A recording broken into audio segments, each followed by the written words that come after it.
Life Adventure. And we are here at Secret Recipe para bumili ng cake para sa aking cousin because I was invited to her birthday lunch. So see you! Samahan niyo ako! Bye! I leave Cavite early just to make sure na hindi ako maiipit sa traffic. Kaya naman nagkaroon ako na enough time para i-enjoy ang aking paglalakad. It's just a few steps away lang naman at EDSA siyang na. It's been so long and I just can't remember when was the last time I visited this place. Kaya naman nagulat ako. Talagang ibang-iba na siya ngayon. There's a lot of new stores, new boutique, even new restos. Kaya naman si Inday nyo hindi magkamayaw ang mata. Bagong luwas kasi ng Maynila. Let's drop by here sa Secret Recipe. Let's buy cake muna for our birthday celebrant. Pinalagyan na rin natin ng message para personalize ba? Okay ba? Ayan, ready na ang lahat. Let's go! Punta na tayo sa location. Based on sa info, sa Sick Club daw. Di pa nga ako nakakakain dun eh. Good thing. Sabay-sabay namin tong matitikman. And this is our table. And it didn't take long. The birthday celebrant is here. And look, my auntie is here. Okay, all the guests are coming in now. And of course, the manu po will always be observed.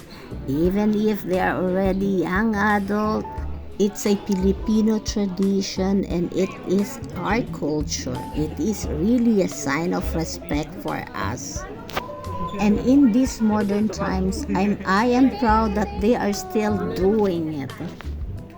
We are all first-timers here, but we don't really have no problem with that because they are serving Filipino food. You will never go wrong with that. So, fried chicken, definitely there will be sisig in there, kare-kare.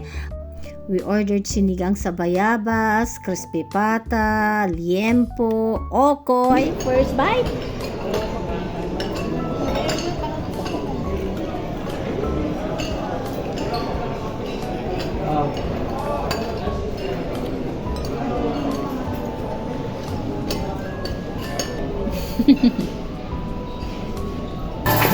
One more time. Happy birthday to you. Happy birthday to you.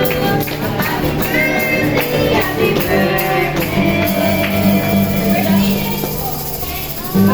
Happy birthday to you.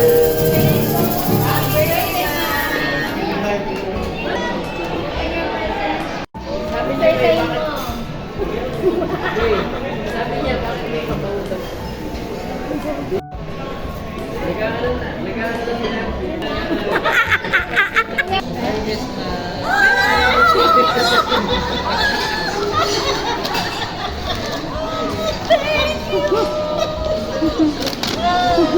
Mama, akin na nga isa.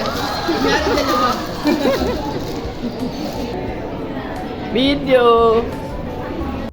At dahil nga talagang nakakaluwag-luwag na sa buhay itong pinsang kong to, nagpakape pa sa wildflower. Abay, tatanggihan ko pa ba yan? Abay, syempre hindi.